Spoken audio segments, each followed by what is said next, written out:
Nice. Cheers, guys, to another successful Saturday. And we did a lot today. Cheers, guys. I don't have a drink in hand because I'm fasting. I'm going to swim for 1 hour after this. And then I'm going to eat or drink afterwards. This is unofficially brought to you by Coca-Cola. I had a really good Coke today, and I just wanted another. Then this is the Mexican one, as you can see. It comes in a glass bottle and is made with cane sugar. Yo, there are a lot of cool things that come out of Mexico. I lived in Los Angeles. I think we were very fortunate to experience cool things like tacos, nachos, burritos. Still have those. We still have all and of those. Fireworks as well. Fireworks. Yeah, man. I heard Mexico's rich in lithium too.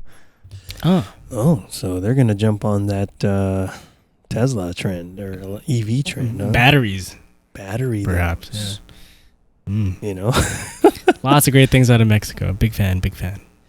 You know what? I'm planning. I want my next I want my next vacation to be in Mexico. Maybe I'll see you guys there. You know, that'd be cool. Cancun. Maybe we can do a Indescendants retreat in Cancun. Sure, a whole tour. I want to see the ins and outs and yeah. Never been to Cancun. Actually, the last time I was in Mexico, we went for my friend's birthday, and it was a fun trip up until the point where I crashed a jet ski into another jet ski. I remember that. You told me about that. It Titanic, man. It like breached the hull of the jet ski, and you know, sank. I had to pay $1,800. You had to come out of pocket. I remember that. Out of pocket, $1,800 just to pay for that goddamn thing, and I'm never riding a fucking jet ski again. Oh man, fuck that. But it was fun. You know, all the other stuff. We went to an all-inclusive resort, and you pay for like a one-time thing, and then it's like unlimited alcohol. Not that, you know, we got plastered or anything. I didn't. But there's literally tequila on the wall, beer in a fridge. They constantly restock it. And you're just, you know, for those people who will take real advantage of it, man, they're drunk out of their mind. Their liver must be like really pissed at them right now. You know. But it was really fun. Like, I really like Mexico for that kind of stuff. And,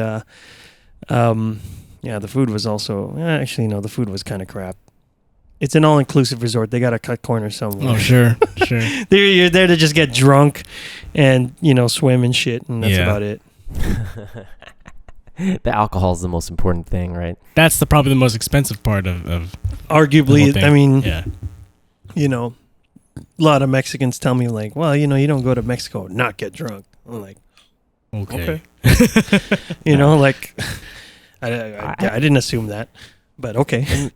In Mexico, I just saw a bunch of people going to Cancun and seeing that whole Cancun experience. It's I think what people do is they rent out a huge house, and then they hold their house parties there overlooking the ocean.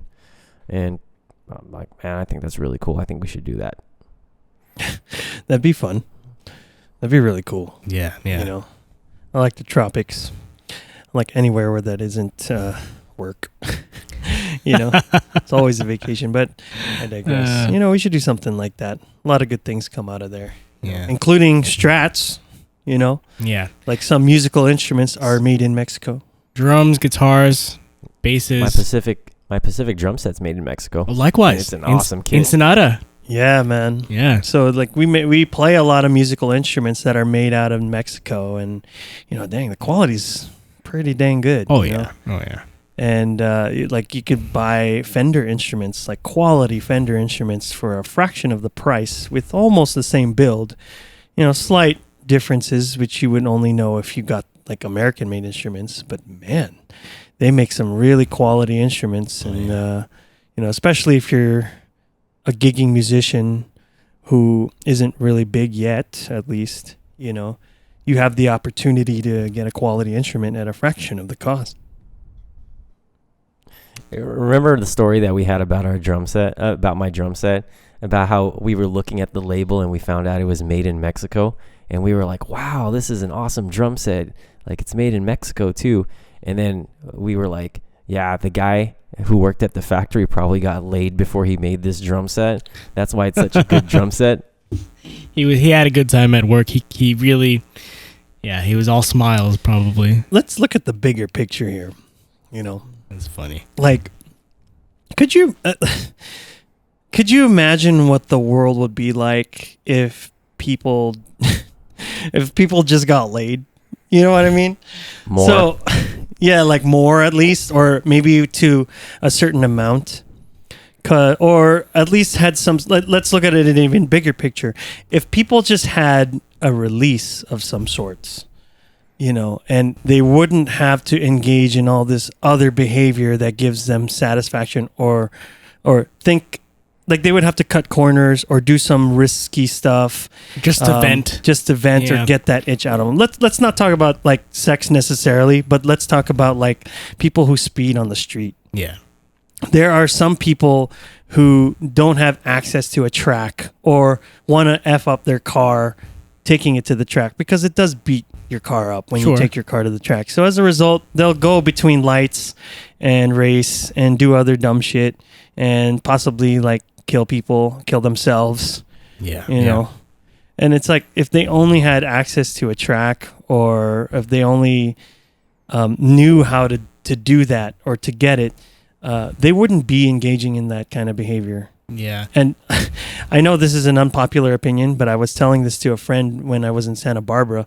I'm like, if priests were allowed access to, how should I say, do it, then they wouldn't engage in this behavior where they'd be molesting little boys, I think like if they just, and I understand that the priests, whenever they take this oath to become a priest, that they're not supposed to engage in that behavior because they're supposed to focus on God and all this stuff.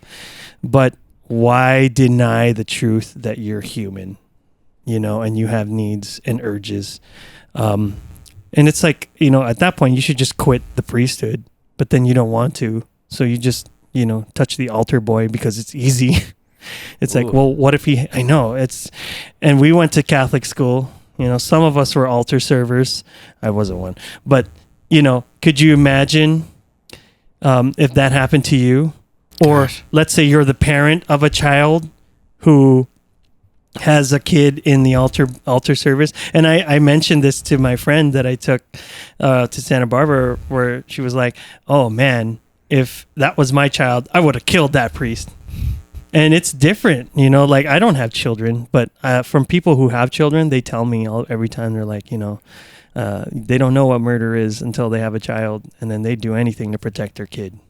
If they knew that somebody like harmed their kid, they'd probably F up that person real bad.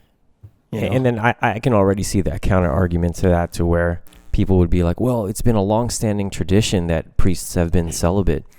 And my question to them would be like, well, would you be willing to implement this change if it meant not ruining the lives of altar boys? Because, I think it would be worth it. Because think of how many of those altar boys, their lives are ruined. They'll forever be guarded because they think somebody's out to molest them or to take their dignity away from them. Right. Yeah, man. So, I feel like priests need a better outlet, And especially in this day and age where it's like, it's even harder now to stay focused on stuff. And that's because there's dopamine hits everywhere, like on your phone and, on the TV and on the internet, especially the internet. The internet's everywhere on the phone, TV, and your computer and all that stuff. So it's different back in the day when priests and monks or whatever, they have less attachments to the physical, and more attachment to the spiritual, because they had even parishioners had less of that, and therefore it was a lot easier to stay focused on whatever denomination of faith you have. Right. Whatever the church had to instill and offer. So nowadays it's like it's harder for people, and as a result, it's just the religion's falling apart. Because back in the day, what was religion? Religion was your answer to everything. Oh, I'm pregnant, pray. Oh, I'm hurt, pray. Now it's like, oh, I'm pregnant. Oh, let me Google what I can do. Oh, I'm hurt, WebMD, Google, You Right, know, right. what are my symptoms? Do I have herpes? Something, whatever that have you. Am I pregnant? You know, like there's an answer to everything now on your phone. And it's like, that's what's transformed religion, I think, is the fact that everything is just more accessible now. And I mean, like, pretty much everything is accessible now, you know? So it's a challenge for a lot of like priests, you know, to engage people, you know? Well, I think you mentioned this before, but sex is just a natural need, right? You can't deny it. Everybody needs it. And I'm just talking from my own personal experience. I know that if I don't have sex for a while, like I get really cranky and I feel like something's missing in my life. But I think it's a very necessary part of life so that you have that form of release. And what better way to, you know, have a form of release than with another person who, you know, consents with doing that with you. Right. Who can release with you, perhaps? Yeah. You know, and you're just one person. How many more people are like that who have even less than you do and are even more mad than you are? Yeah. Right? Could you imagine? That's just a sample, right? You mean one person. You're referring to the suppression that they have. For whatever reason, Right. these people can't get it, you know, and as a result, they're frustrated for whatever reason, sexually, physically. Right. You know, they don't have what it takes to engage in whatever, or they don't find answers to why it is that they're doing this, and as a result, they do stuff like shoot up a school, shoot up a mall. You know, like I felt like if those people just had regular access to good stuff, good loving, you know, I think they would have not done those things. Right. Look at those Columbine kids. You know, they were one of the first people to make like the mass media to come on the news as like big shooting and blah, blah, blah, because those kids were bullied. Right. Those kids were, you know, like they weren't famous or popular or anything like that. Well, they're infamous. Right. Then they shot up a school, and I think they wrote a letter saying that, you know, this is what you guys get and blah, blah, blah.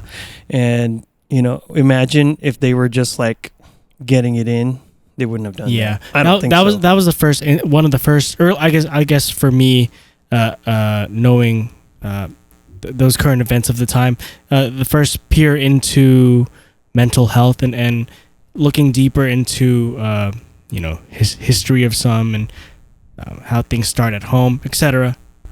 But you know, obviously these days we're more aware now. There's a lot of awareness for some things that we don't have to be aware about. But no, I have two things to address with what you guys just said. So for the sex portion, to those kids who are for people who are frustrated when it comes to their sex life, I will just say, you know, there's some help out there on how you can get good at your dating skills and, you know, make a friend who is willing to engage in that activity with you. And in my personal experience, it's not hard and there's no mystery to it. All you have to do is be warm, inviting, friendly, genuine, offer value, be willing to offer a good time. Don't be value leeching. Give a good vibe. Focus on, in my case, you know, I'm into women, so focus on giving her a good time so that she wants to reciprocate. And in that respect, it's not hard. It's simple. yeah, And then the other part that Tim mentioned about like kids getting bullied and everything, I think that's an unfortunate reality. And you need a release from that too. And what better release that I can think of is martial arts. Because I take an example from jiu-jitsu, and in our previous podcast, I mentioned parallels of life and jiu-jitsu. Towards the end of every jiu-jitsu class, you spar. And the fortunate thing about jiu-jitsu is you can go sparring 100%, and the likelihood of getting hurt is lower than if you were sparring 100% during Muay Thai, because you're not eating these punches and you're not getting brain damage. And if you find yourself in a dangerous situation to where your joint is about to break or you're about to get choked out, you can always tap out and you can start over so no one really gets hurt. But after going 100% in a sparring match and simulating an actual fight, afterwards, since you left everything on the table, assuming you left everything on the table, you feel this sense of utopia, this sense of calmness because you expressed yourself in a simulated fight, a sparring match, and you feel like you don't have to prove yourself anymore. You feel like you left it, you expressed yourself, you were heard, and you're at peace. And I feel like if you are in that position of getting bullied, pursue martial arts, because you'll probably come across a good mentor too that will give you some guidance on how to channel your anger and how to control your anger and how to express your anger. And that way, if you handle these two areas of your life, your sex life, and then your release through martial arts, then I think there would be less occurrences of these shootings. Right. And going back to the place where it's coming from, maybe people just want to be heard and just want to prove a point, or maybe, there's something lacking in their lives that they just need to get. And maybe if you just focused on these two areas of your life, and maybe it would reduce the occurrences of those unfortunate events like shootings. Yeah, man. Do you find, Keith, I mean, I'm thinking that in doing so and finding that perfect outlet for, finding that interest, you'll see that it kind of alleviates insecurities. Maybe, for instance, martial arts, maybe someone is a little bit on the bigger side. What better way to, get a little more physical and engage in martial arts and maybe lose a couple pounds that way, but also give yourself that self-confidence boost. I'll also say this, along with both of those, this is riding a similar tangent, like having exercise and working out is a good dopamine release. Or am I using that chemically right? Chemically speaking, yeah. I think, at least to me, like I'll usually start off my mornings by waking up around 5:30. I'll go for a 2-mile jog. Then I'll work out depending on whatever it is that I want to work out, chest, back, and then it just feels so good after, where it's just like, damn, I got this in. Take my vitamins, make sure I also sleep right. And a lot of people like mock me for like going to sleep at like 9:00, but I tell them like, you know what, I feel good. Like I wake up in the morning and I exercise, I take my vitamins, and I go through my day and I feel good. Like what we did today, like I feel good, So I think that also helps with like confidence. I think that helps you lose weight, or at least not gain so much more weight. Like you're less irritable, you sleep better. Exercise is like so good, and that's the thing I wish they pushed more in the pandemic, more than like vaccine, or like this and that. Because some people like they think just because they get the vaccine it saves you, where it's not really the case, unfortunately. But again, we should have pushed like, lose weight, and make sure you take your vitamins and sleep right, and you'll be okay. So now, Tim, because you said that, because you value exercise, you are now labeled anti-vaxxer. I got the vaccine, though. We had to prove it earlier. We all got the vaccine here. I believe in the vaccine, but I don't believe the government should shove it down your throat. I don't believe they should be like, get the vaccine or else, Tim and I had to prove our vaccination status earlier before lunch. Oh my God, I know. I thought that was a little ridiculous. I didn't have the card on me, so luckily... I didn't have a card either. Like, who carries their card? So we went to go eat at a restaurant today. It's called Langer's Deli off of 7th and Alvarado. So good. Amazing pastrami sandwiches. They're getting free advertising off of this, but I don't care. It's really good. It's like the best pastrami sandwich in LA by far. Even better than Katz Deli in New York. Yes, I've been there. But anyway, before we went there, the guy at the parking lot was like, you need this proof of vaccination. I'm like, man, this is lame.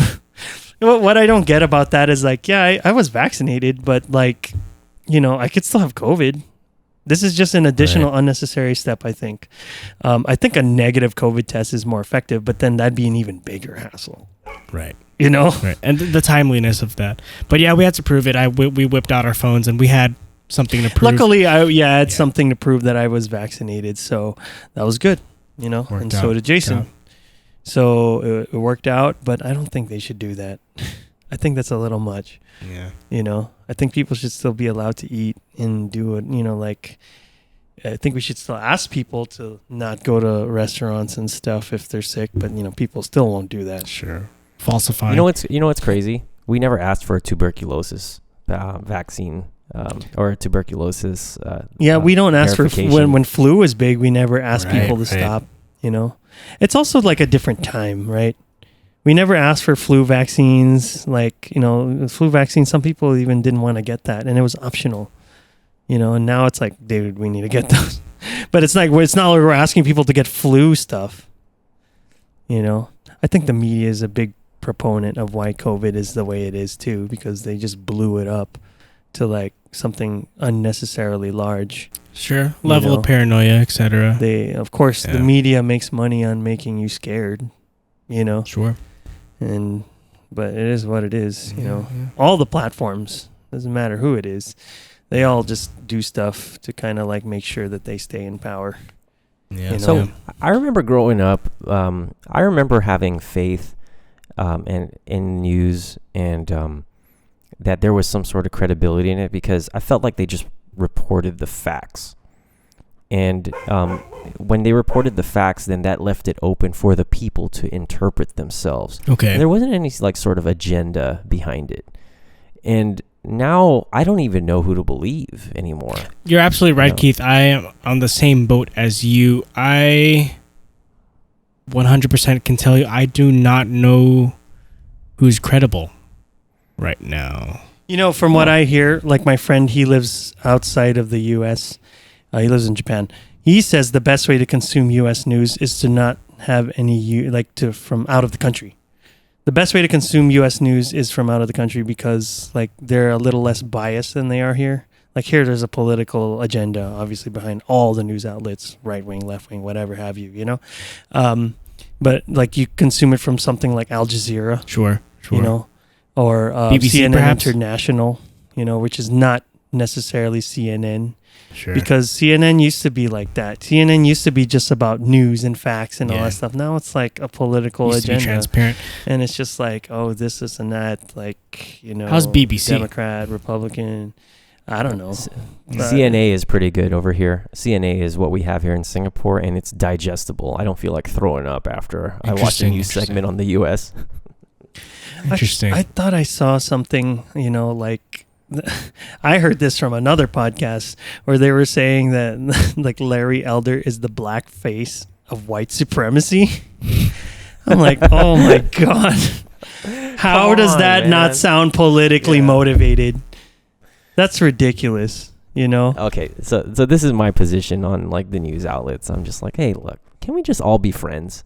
Right? Like a lot of things can be sorted out just with a conversation. So I wish Fox News and CNN, they'd come together and, you know, they'd have a little powwow, maybe just have a little conversation and realize that, dude, we're not enemies. We can work this out. I'm pretty sure they, you know, if they ever talk to each other, they'd realize that. You know, here's a big thing too on life. People love to troll the internet. We'll probably get trolled for whatever reason. Sure. You know? And people would like to like hide in the comments section and be like, "Oh, you're ugly. You look like this. Oh, your voice is so horrible. Oh, like you look like a fat piece of shit." Whatever. They'll say anything and everything to take you down. But it's like if they see you in person, yeah, they might say it to your face, but it'd be a different context. You know, especially if they say it to somebody like Keith who could fuck them up. You know, it's just like, oh man, you wouldn't say shit like that to somebody who can fuck you up. Get ready for that high kick, Keith. Yeah, which I know you could whip out anytime. I was thinking of a proper response of getting trolled. Right, I was thinking about it last night. As I was preparing my food, and I was thinking of the best response to somebody who try and trolls us and saying, you know, like, oh, you're ugly, you're stupid, and you guys are losers. Right, and then I remember Khabib, Nurmagomedov. Someone was talking shit to him on like social media, and then his response was send location. So what that means is to go mess him ready up, to fight him, and then that's gonna be my response to these trollers. I'll just like every bad response, I'll just cut and paste send location. Oh man. Me, I just, I'll take the Joe Rogan approach. Just don't read the comments. Just post and ghost. Yeah. You know? Turn those off. Yeah, man. It's just like all you do is set yourself up for failure once you read them, because there's always going to be one. And that's the one you pay attention to. It's like, there's some YouTubers out there who all they'll do is a lot of people say good things, like 100 comments that are like, oh, this was good. Oh, this is fun. Oh, this is like, whatever. It's really like something positive. Yeah. And then the one negative comment, like, this is shit. And then that's the one the guy chooses to respond like, well, this comment is shit. And it's just like, why do you engage? Like, that's low level. Why do you have to go down to their level? That's ego for you folks. That's also ego. That's all ego. I think ego does play a role there. I think ego is really like. I think ego plays a role in where it's just like you can't let. You want to ride only a good wave and you don't want to have any mess. It's like, dude, you're always going to have mess. You got to understand that there's always going to be somebody out there who's going to want to take you down, talk shit, even go so far as to like do some really bad personal stuff to you. And it's like, why? Level stuff, and then it goes back to the thing we just talked about. It's like, that's because they don't have a release. They don't have a release. Outlets. They don't have an outlet for whatever it is. So they got to bring people to their level so that they're not alone. Yeah. Yeah. It's like, oh, this guy's doing really good. Let's shit on him. Yeah. That's like a natural human response too, is to just get shit on by like whoever, But, it's like, damn, these people, I swear, they have nothing better to do. Well, so I wonder where the place that comes from. I mean, like the need to troll. Like, where's that person coming from? And the questions I would ask them is like, "Are you all right, bro? Like, are you getting laid on a regular basis? Do you have a special friend that you can do that with? Are you on your path in life? Like, are you all right? Like, why do you feel like you need to put me down in order to feel good about yourself? Like, are you getting yours?" No. Right. The answer is always no. Even if it's like, I got a lot of pussy every night, and it's like, well, it's not the right one, obviously. Or maybe it's a lie. Or maybe it's a lie. Yeah. It's either one of those things, because you won't be coming from this like lack of common sense and lack of, like people. There's no clarity. The behavior that speaks, the behavior that says, I'm getting mine in a general way, like as a form of like general, like I'm getting mine, If I'm saying like, hey, I'm getting mine, I'm not coming from this place where it's like I need to address all this dumb shit. Like you won't act like a troll or a toxic person if you were just getting yours, And that's really it. It's like if you were coming from a place that's whole, and if you were coming from a place that's like, I have everything that I need in life. I don't need this. I don't need to go down to this level. I'm on a high. I'm going to stay here. I'm not going to go back down. And that's it. And you could tell who those people are in life. Like when you come across them, or at least I can. Sure. I know from personal experience, I feel the best whenever I work on our projects or other side projects that I have, because mostly these projects are focused on providing value to people in some sort of way. And I feel good, and I feel like I'm on my path to where I don't need to put somebody down in order to feel good. I just wish that everybody found what that path is for themselves. And maybe we'd have less trolls. Yeah, my answer to that is finding your passion. You could take that creative frustration or that frustration and put it out. Say you like drawing, and you're as a kid, and your folks are telling you, oh, don't draw. Just why don't you be, just go to school. Be a doctor, be whatever. Insert job title here, but I encourage those kids and just all listeners, whoever's listening, to just try to find your passion, or try to go back and think about what you liked as a kid. Obviously your interests might change, but go back to your passions. That might be a release for you. See a life coach, see a therapist, talk to somebody. Yeah, man. Find help too. Having friends also helps, you know. I think when you have the right people to talk to, and you won't know this until like later in life, but like sometimes you could tell right away. Like, you know, if you talk to the right people, friends, a therapist, or life coach, whatever you said, I think people would just be better too. So even that's an outlet of sorts. Having a therapist, having and there's nothing wrong. There's nothing wrong. There's nothing wrong with having a therapist. Yeah, because I think those people provide real good value. So because your friends only have so much capacity to do stuff. They can't do everything for you. I'm sure they don't want to listen to all the stuff that you have to say, especially if it's something that's kind of like, oh, I got this today, I feel really bad. It's like, of course, your good friends will listen to you, but you can't do that every day. One, it's not good for you. Two, it's not good for them. Right. So, if you really want to keep going on that tangent, maybe you should see a therapist. Yeah, that's also okay. You become a downer for your friends, and that's selfish too. That's selfish on your end. It's a downer. Misery does love company. And you know what else is pretty bad? Like if your friends get tired of it, it's even just as bad using social media as therapy. Sure, as the vent. Your sorrows via social media. Man. I was having this conversation with Keith earlier today where, some people love to use social media as a form of therapy, which, it's becoming more and more common nowadays where they'll spill their feelings and their beans on their life on like social media. It's like, oh, I feel like this and I feel like that. And it's like, oh, so you probably see people liking this as a form of like, oh, I'm sorry, or, that's okay. What does that like mean? Yeah. Why do you put stuff out like this? Because you are expecting some sort of response, or it's like, why do people do that? Like, I don't understand why people do.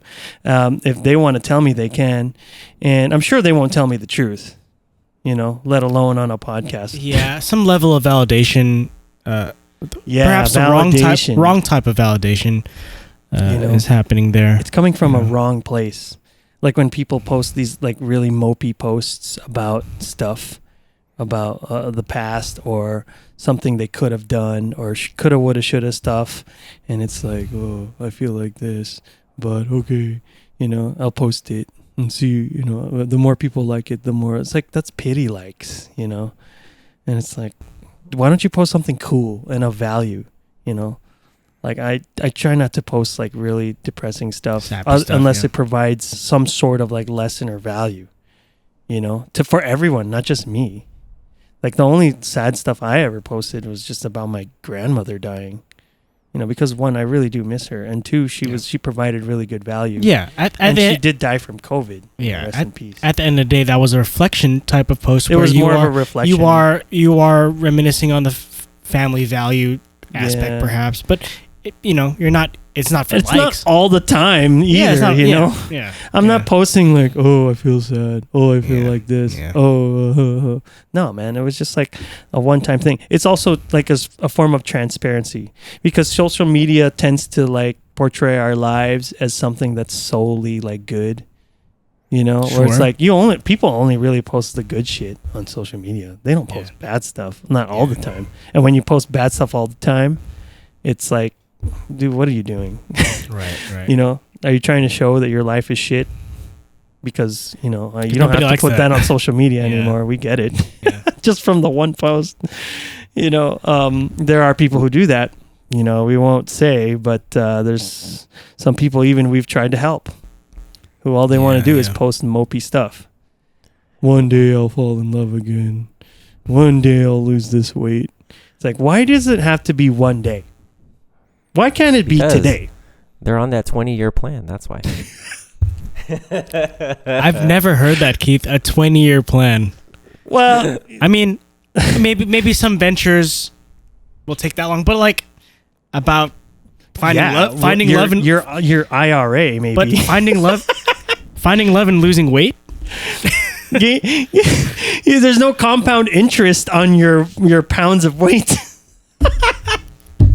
Come on, bro. Like, that's not how that works. Come on. Oh my God. But, going back to those mopey posts or maybe even angry posts. Oh yeah. We should film a pre-planned response video and send it to them and just be like, "Hey, bro," and it's like, "Are you okay? You know, are you on your path? Are you getting yours? Let me help you." Click here. That's a higher. That's something higher than what I would have done. It's like, are you okay? 'Cause what the fuck is this shit? I would just talk shit. I mean, I would probably also be on that tangent. And again, we've tried to help some of these people out. They just, for whatever reason, don't, some people just don't like being told what to do, and that's fine because I don't like being told. Some people don't like help too. It scathes. Again, ego is into play here. You don't want to be the victim. But or maybe you do want to be the victim. Right. Yeah, because that's big nowadays. Attention. That's big nowadays, being the victim. Like the guy from the Nirvana cover, the baby. Oh yeah, from the Nevermind album, who was in the pool naked. Yeah. So apparently the story behind that was, I don't know if we said this in a previous podcast, but basically that guy is suing Nirvana now. And apparently he's done remakes of that like recently, so he wasn't offended by it then, but he's offended by it now. Like all of a sudden. Yeah, because apparently he invited like Dave Grohl and the bass player Chris Novest, whatever his last name is, to go to his art show, and I think they snubbed him. They never got to speak to him directly. It was like always lawyers or agents that spoke to him, and they always like, nah, they don't have time for that. So he got pissed and was like, all right, I'm going to sue these guys. Of course for they don't have time for that. Prostitution or like child endangerment or something like that. And it's like, what? This album's like 30 years old. Why are you doing this now? Hold on. I'm going to take some time to say the bass player's real name out of respect. It's Krist Novoselic. Novoselic. Thank you, Novoselic. Yeah. Yeah. So great bass player. Yeah. But especially for an iconic band like Nirvana. I know, like Nirvana. We should take the time to say his real name. Absolutely, as a fellow trio band ourselves. Yes. But yeah, man. So that guy is suing Nirvana, like Dave Grohl, Chris Novoselic, and the rest of Kurt Cobain's estate, which I think Courtney Love still has some stake in. Interesting. That sucks. But man, it's like that kind of like in a nutshell is the victim mentality nowadays. Everybody wants to be a victim. Oh, I wasn't, like this is that. It's like there's more. It's like for whatever reason, there's more value in being a victim nowadays. It's like, what the heck? Instead of being strong. Instead of being strong and persevering, you just want to be like this victim because you get more pity, likes, pity this. Well, again, another ego feeding, especially when you justify your case. Another ego feeding thing. Yeah. Yeah, probably, man. Yeah, I don't know what it is, but it's like, that's just the mentality of people nowadays. It's like they want somebody else to do something for them and not do things for themselves. At least I can say that here in California. I feel like the mentality is like, oh, I don't want to do anything myself. I want to vote somebody who is going to do everything for me. And you know what? They vote some crooked guy who, has some really bad policies and bad rules and, that's a bunch of crooked stuff. And the chance to vote him out finally comes around and they don't want to do it because they're afraid of change that could possibly be even good for them. How backwards is that? Man. And it's not like they actually take the time to look up who's going to possibly replace this guy, all they do is it's just like they're picking teams. Oh yeah. And then also, that one person, it's not representative of party lines, right? Because it's not a party issue that we're talking about. It's not a Democrat or Republican issue. It's a character issue. And that needs to be addressed. Yeah, they need to have Mr. Horn talk about that. To the guys that don't know, explain who Mr. Horn is. He's just this random guy. Let's not talk about him too much, but he loves character. He probably has 6 artifacts in his room that are named after these pillars of character. And he probably Insider uses for you guys. it in, certain ways. Oh, man. Me and Keith have said. Oh, no. Let's just say, oh my God. But, yeah, man, it is a character issue. I digress. It is a character issue. And I think these people, they really need to, again, come from a place that's whole and to do things for themselves and not wait on people to do things for them, And, I went on a date with this girl and I got catfished. And she actually didn't look too bad in her picture. But when I met up with her, she was fat. And I was like, oh no, like full on fupa fat. Jesus. So I was like, all right, I'm not going to be mean. So I just took her out to eat and damn, she fucking ate. I was like, shit. Oh my God. And at the end of the day, I was just like, all right, you know what? You really should work out. I was like, why don't you work out? What's stopping you from working out? She's like, oh, I have nobody else to do that with. I'm like, why? So you're waiting on somebody to make you work out? You don't think you can do it yourself? She's like, well, I don't know what to do. I'm like, you do know how to run, don't you? Or did they not teach you that when you were learning how to walk? It's like, I don't understand when people use that excuse. I even told her, your greatest excuse is your worst enemy, right? Because it's true. Oh, I don't want to run. Oh, I don't want to work out. I don't want to lift weights. I don't know how to do it. It's like, you can literally YouTube these things. I YouTubed workouts, and maybe I don't do them 100% right, but I do them. At least I try. It might not be right. And I do have friends that are super gym rats and they work out every day and they show me the proper form and technique so that I can go home and do it even better so that by the next time we work out, we know what to do. Shout out Kim. Thank you. And Ray. You guys are great.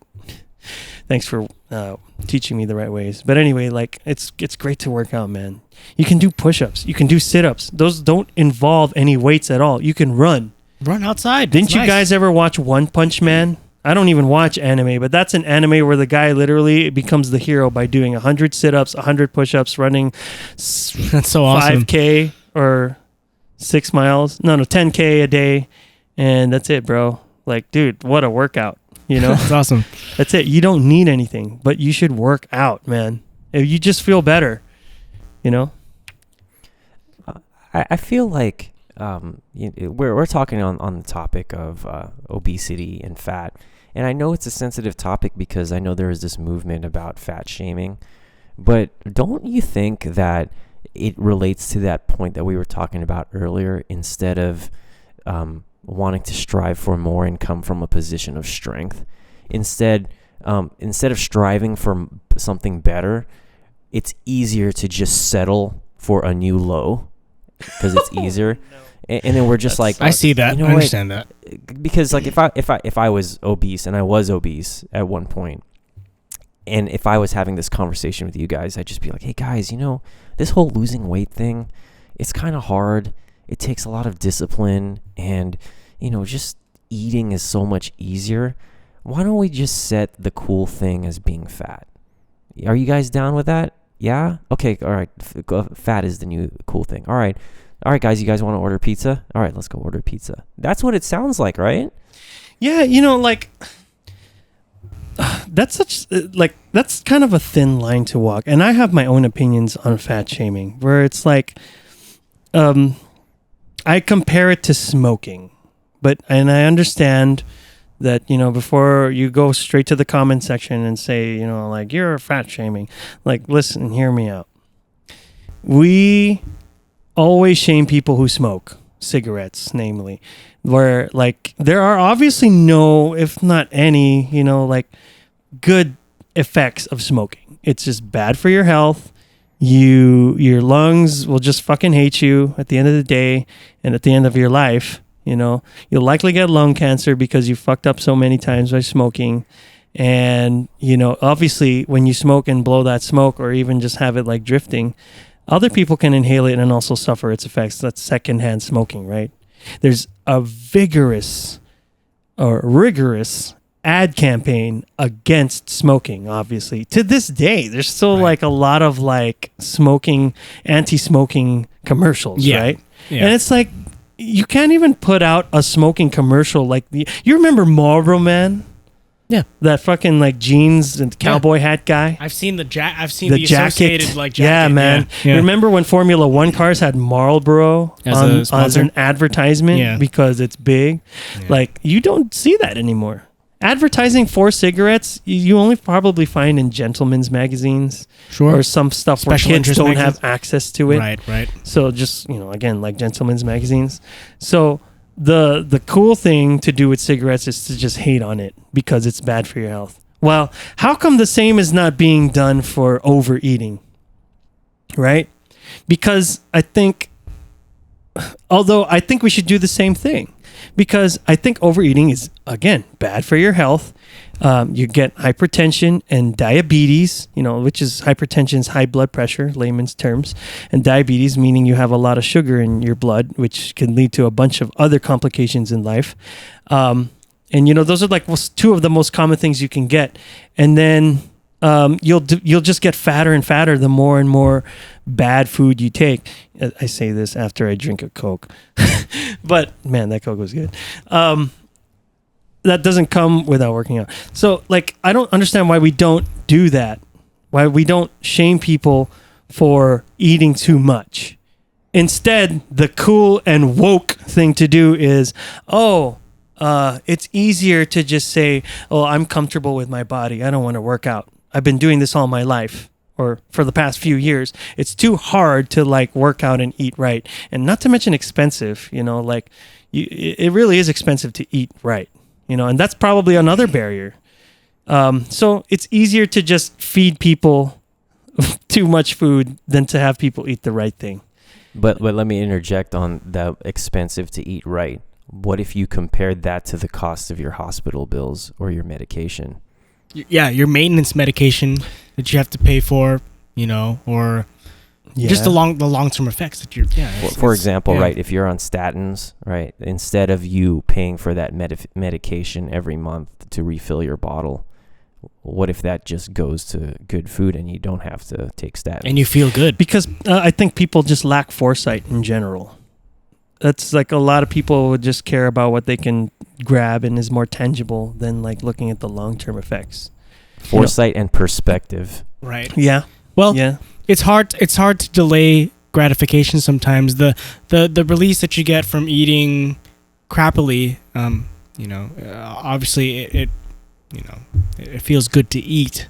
Crappily ever after. I just want to say that is an excellent adverb. Jason, so awesome. LY. I just add LY to it. Learned that in school.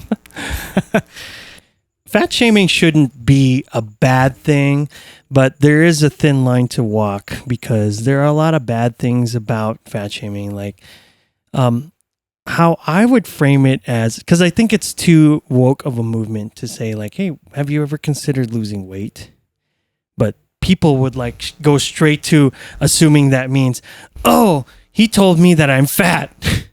He told me that I didn't look good. Or, this goes for both men and women. Right. It's just like, to me, what doesn't make sense is like, just because I tell you, maybe, have you ever considered it, doesn't mean I'm calling you fat. I think that the thing here to take into account is, when you tell somebody like they probably could lose weight, I would come from a place of like, hey, look, I think it's just better for your health. I think it's better for your blood pressure. I think it's better for your everything. Everything's just better if you just eat right and work out and sleep right. Right. And don't drink too often. Right. Just drink every now and again. Yeah. I think your life would be so much better and so much cleaner if you did those things. Right. Not because you would look better. I mean, you would look better, but that's not why I would tell people if maybe they can lose weight. But now it's like you can't say something like that without being called a fat shamer. And it's just like, well, you would tell people to not smoke, right? My best assumption here is these folks are not seeing the end game, the longevity aspect of, living well, living longer.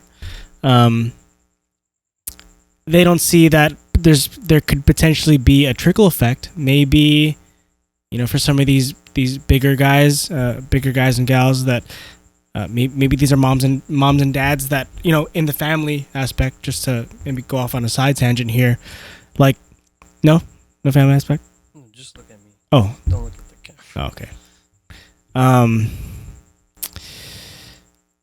Maybe these folks are not seeing a trickle effect. Maybe they're not seeing that their lifestyle. Maybe these guys have kids. These fat folks have kids, but they see they don't see the trickle effect down to their kids at a family level. It's like, okay, if the kid is seeing mom and dad eating unhealthily, okay, maybe they'll eat unhealthily too, and that'll trickle down. It's like, think of the bigger picture, and maybe these guys are not seeing the bigger picture at all. So. That's really been my New Year's resolution this year. Encompass a bigger picture and look at the larger view of life. Don't be so focused on too many small things. Take a step back, take a deep breath, and really encompass a bigger view. Because, that tends to dwarf a lot of the small things that you worry about every day. That don't matter. That probably don't even matter. Right. Possibly. That's those two words together. Nice. But anyway, yeah, man. So like, just look at things from a better view of life, a bigger one, and I think you'll be okay. I think I think also what you're trying to communicate to the whole fat shaming thing is, once you start to lose weight, a whole new world would open up for you. More opportunities would be available for you, and you'll realize that when you are lighter, healthier, you have more vitality, you're more willing to do stuff, you have more energy to do stuff.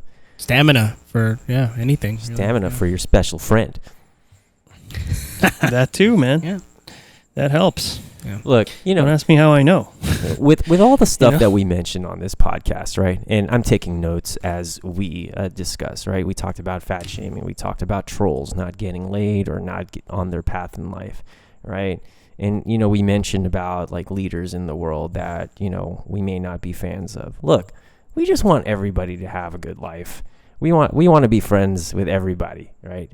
Ultimately, we're on this world together. We want to get along. We don't have to like each other, right? But we just have to be able to get along.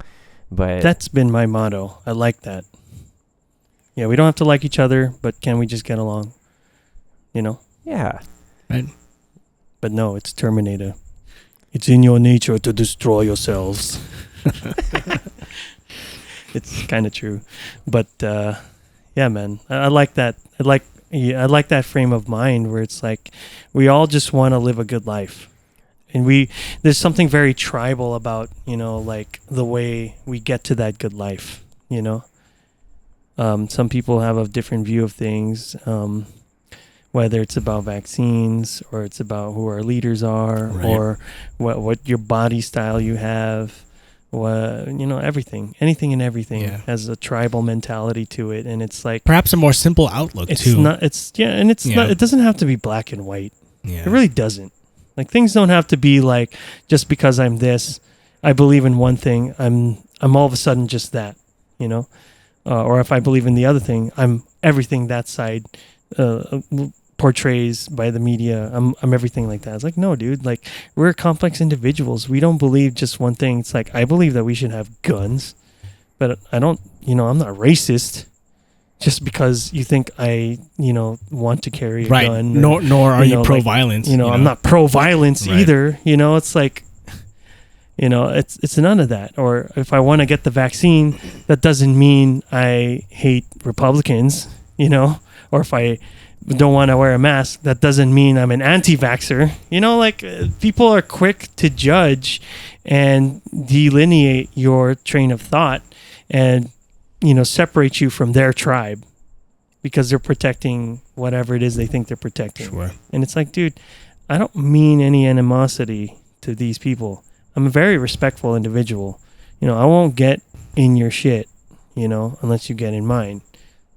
I'll leave you alone for the most part. In fact, for the most part, I'd leave people alone who don't mess with me, And if I do have to engage with other people, it's coming from a place of respect. And I want to acknowledge that you have dignity, and that you're a human being. I'm not going to come up to you and talk shit. That's not my personality, at least. If you come to me and talk shit, well, I'll come back and talk shit to you too. Well, the way I see it is this, right? As a society, I think it's okay for us to disagree on all these topics, and that's okay. But I think the important thing that we have to realize is that the things that we disagree on, it's just one piece of the pie. It's one aspect of our life, and it's not totally representative of who we are as a complete person, right? So the way I see it is we can disagree on all these things such as fat shaming, politics, anything, right? But at the end of the day, we should still be able to come together and hang out and just learn to separate those issues from the total relationship. And then the situation that I liken this to is let's say at work. I'm pretty sure we have work disagreements with our colleagues every day saying that, hey, this should be placed here. No, I think we should do this project first. And even within Indescendants, we do have disagreements. But at the end of the day, we're boys. And then it's all right, we disagreed on this stuff. But you know what? At the end of the day, are we still going to Korean barbecue? Hell yeah, we're still going to Korean barbecue. Right? Because we've learned to separate those disagreements from, other aspects of the relationship. And then if you took these people like Democrats and Republicans, right, and you compartmentalize the issues that they disagreed on, right, I'm sure at the end of the day, you put them in a room together, they will like things like pizza. Oh, you like pizza too? What kind of pizza do you like? They like working out, or, if they do like working out, they like into the same things. You like fishing? I like fishing. You like playing drums? Oh, we should jam together sometime.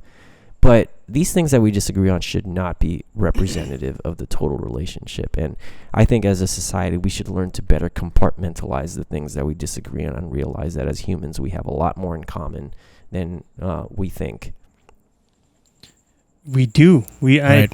I subscribe to that notion that we as humans definitely have a lot more in common with each other than disagreements or, stuff that we hate each other for. Right, It's but that's been the focus of a lot of things that we see and consume on TV and on our phones, where it's just you are being fed a lot of the bullshit that you dislike, because it generates this feeling inside of you where you got to get more, and it's just bad. It's toxic. Yeah. I bet you, and I've done this before, it'd be better if you had your phone for only texting and actual phone calls. Sure. And that's it. Maybe a navigation bit, stuff that's useful that doesn't involve social media. You know what I mean? So I feel if you had something like that, where it's just a phone, you'd probably have and live a more fulfilling life. You know what I mean? So, I use social media as a tool for our band, so it's not I can get rid of that app entirely. Right. There's a level of what was I gonna say? You want to. I forgot what I was gonna say. When it comes to social media, there's a level of you want, at least in the negative sense, you want to compare yourself sometimes, and that's why put away why try to be someone else? Why don't you let your uniqueness shine? You don't have to be comparing yourself. The cell phone. The cell phone is the new idiot box. Shameless plug. Incubus song. Idiot box. Dope song. Remember that? Dope band. Yep. Ooh, I wish we could see them, man. I do want to see Incubus again. I want to see a lot of bands now. Things are opening up. I would love to see Coheed, Incubus, Blink, all the bands that we like, Foo Fighters. Just be dope, man. We should go see these bands. I might actually go see Angels and Airwaves in November. Nice. Just because. Just want to see Tom DeLonge. I think he's a great showman. Yeah. Minus Puts the on a show. music. I like his off music shit where it's like really funny. He tends, like last time I saw Tom DeLonge, it was hilarious. So. And for all the bands that we just mentioned, please promote us. We love you. Hey, man. Shameless. If they listen to our podcast, that'd be cool. We love those bands. We grew up on Blink and Incubus and Foo Fighters and all that stuff. And, I think it shows in our music, which, download now if you haven't. More to Support our come, band. for sure. More to come. We're on Spotify, Apple Music, YouTube. So- Actually, I just YouTubed our band. Our album's on YouTube, too. Yeah. YouTube Music. Thanks, distribution. Thank you. Works out. So I was thinking, right? Fuck, I forgot what I was gonna say. Probably because I haven't had anything to eat since I woke up. It's okay. I'm still It'll fasting come. and I'm about to do fasted cardio. Nice. Okay. Yeah. So you mentioned those bands during the early 2000s time frame, right? Blink, Incubus, Foo Fighters.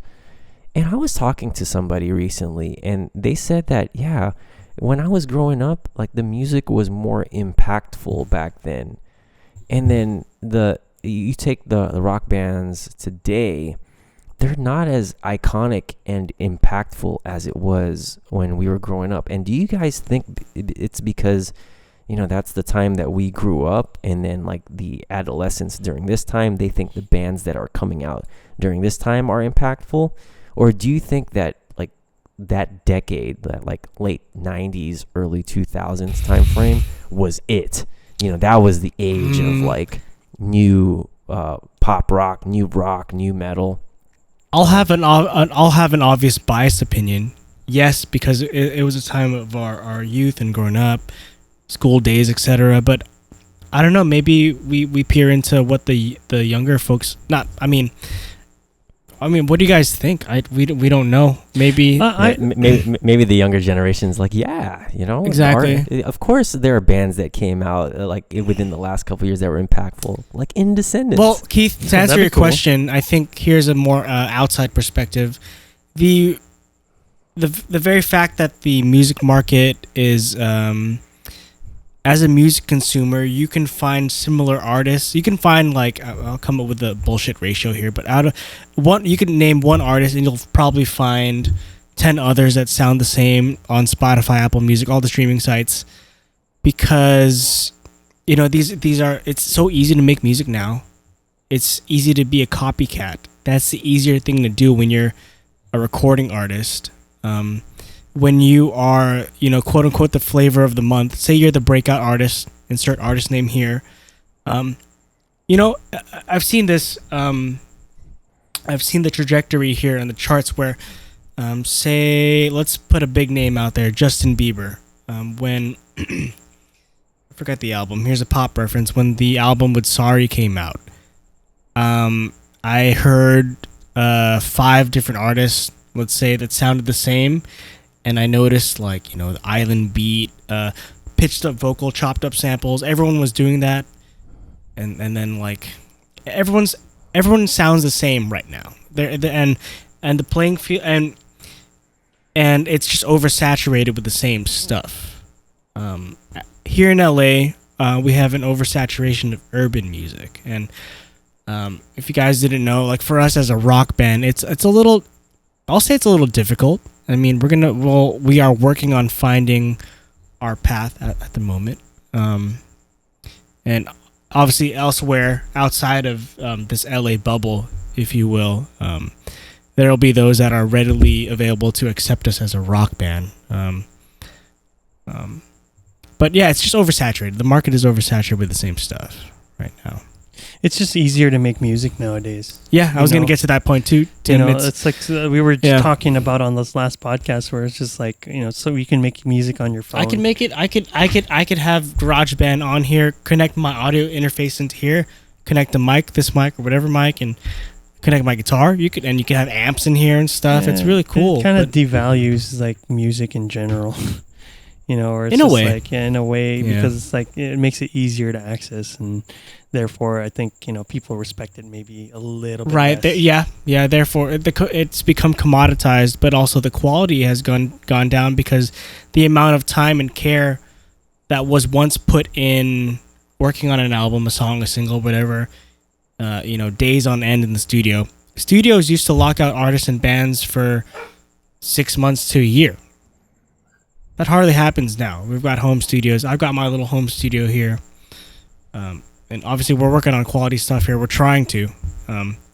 But it's just so easy. It's just so easy to make music now. So I guess you can say with that oversaturation of similar kinds of music, it brings less appreciation for the artist that brought it to light.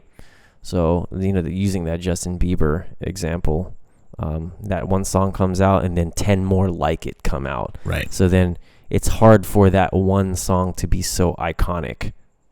Yeah. He sings for real, true. though. If you guys Or didn't that know. one band to be iconic. Yeah, it's true. It's true. It's hard to have like a voice nowadays. It's like you kind of have to go outside the box now. Kind of like what we're doing. We're not just doing music now. We're doing podcasts. We're doing gear reviews. It's stuff that we would do anyway. So I don't see it as like we're trying too hard. I just see it as stuff we would normally do. Yeah. Right. And we like it. And we like it, and it's stuff that we would have. But yeah, man, we're just on our path, and I keep saying this every time. We should have a guest, and I've been trying to reach out to some guests so we can bring them here. But we should probably get an air conditioner for this place. Yeah, guys, it's really hot it's here. today is September we're 11th. in September. Oh my gosh. 9/11 today, guys. 9/11 today, guys. It's been 20 years. Gosh. Oh my gosh, a lot's happened since then. Man, But it's still hot these days. Yeah. I'm here in SoCal, here in the Valley. It's probably going to be hot until November. Sun's out all the time, 99.9% of the time, which I'll never get tired of. By the way, I love it here. yeah, yeah, man. We should probably wrap this up because a lot going on, and I'm running out of camera space. Unfortunately, I just deleted a bunch of stuff off of my SD card yesterday and I moved it to either Google Drive or my 2 terabyte hard drive. Yeah, man. Reach out to us on Indescendants. We're on YouTube. Obviously, where you'll find this, you'll find us on. Hopefully soon we'll be on Spotify, Apple Music, that kind of stuff. And then we also have our Instagram. Keep an eye out. We'll be making some new music. Any final thoughts, guys? Oh, yeah. I just want to say, I think these podcasts, I liken them to hangouts. So whoever tunes in, thanks for hanging out with us. Thanks for hanging. Thanks for listening, guys. I don't know that anybody ever watches these from straight to the end. But if you do and you're listening to this in your car, we really appreciate it. Appreciate it. When I first got into Joe Rogan, I saw his most recent episodes and then I got hooked on it and then I backtracked to the old episodes. So I'm pretty sure the longer we keep doing this, people will come someone's back. going to be such a super fan.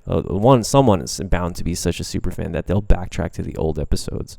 For the future, thanks for backtracking and listening. listening. If this is you from the future, thanks for coming back in time. Yeah. Obviously, we can't fit in a lot of people in one room and hang out and talk to everybody at one time, but these podcasts allow us to hang out with you. And if you agree with our stuff, awesome, thank you. And if you disagree with our stuff, awesome too. You're still invited to Korean barbecue afterwards. Because just like I said earlier, even though we disagree on things, we have enough sense to compartmentalize the things that we disagree on, and I will still say you're still invited to Korean barbecue. So please remember that if you disagree with our stuff. Yeah, man. That's what's up. Well, it's a good podcast, guys, and thanks for hanging out. Thanks for listening. Hope Enjoyed y'all find your outlet in life and find a way to express yourself. It's cool, man. We found music, we found creative hobbies that we just like doing. It's our outlet, so find a way to find that release, and you'll feel really good about yourself after. Yeah, man. All right, guys, closing out. Bye, everybody. Cheers. All right. Bye. Thanks. Blah blah. Blah blah.